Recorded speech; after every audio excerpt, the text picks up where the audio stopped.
नीचे एक शंकर का शिवालय देवालय और एक अपने गुरु की छांव के नीचे गुरु की शरणागति में, ये तीन जगह ऐसी है जहां व्यक्ति जब जाकर बैठता है तो उसका कल्याण निश्चित होता ही होता है। कल्याण होता है।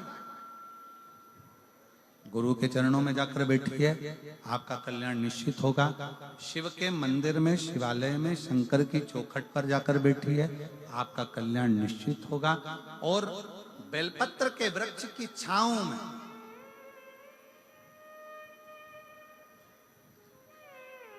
कुछ वृक्ष हमारे सनातन धर्म में, हमारी संस्कृतियों में बताए गए।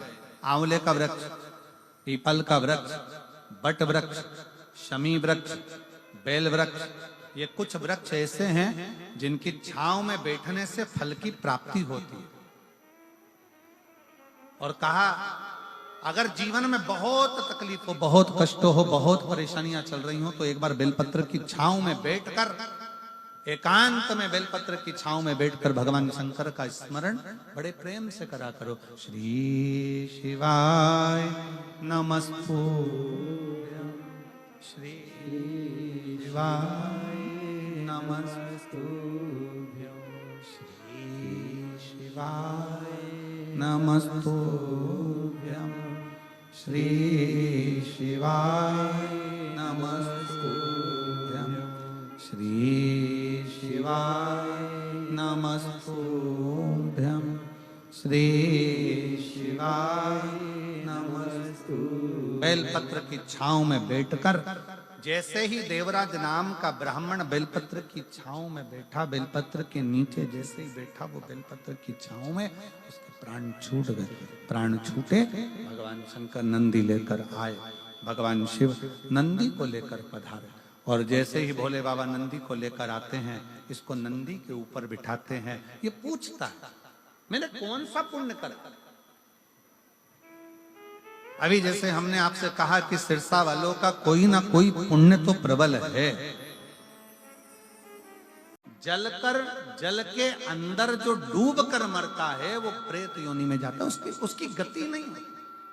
सर्प के डसे से मरे हुए व्यक्ति की गति नहीं है। और तीसरा, स्त्री के हाथ से, नारी के हाथ से मरे हुए व्यक्ति की गति नहीं है। ये जितने नए नए लड़के लोग जो होते हैं, नवयुवक लड़के, ये किसी ना किसी छोरी के चक्कर में अगर अपने प्राणों को त्याग रहे हैं, तो मेरा उनसे निवेदन है बिल्कुल मत मरना। तुम्हारा न स्वर्ग मिलेगा न बैकुंठ। मरने का प्लान चेंज करो। इनके चक्कर में क्या मरो।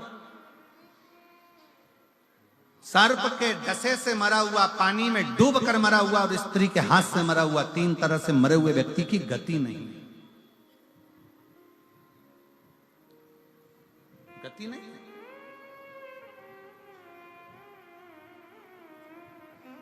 बहुत समझिए, बहुत। बिंदुक को प्रेत की योनि मिल गई, भटकता रहा, चंचुला देवी के नैनों में जल भर गया। चंचुला देवी ने विचार करा, अपने पति को परम पद कैसे भेज सकती हूं, तो काशी की यात्रा करी और काशी के ही यात्रा में अपने प्राणों को त्याग दिए। चंचुला देवी पार्वती जी की सहेली बन गई। बिंदुक प्रेत योनि में पड़ा हुआ चंचुला ने जाकर निवेदन करा भगवान शंकर पार्वती से, प्रभु कृपा करिए, मेरे पति को मोक्ष दीजिए। तब तमरुका जी के मुख से शिव महापुराण की कथा को श्रवण किया है, और तमरुका जी के मुख से कथा को सुनकर बिंदुक प्रेत योनि में शिव तत्व को धारण करता है।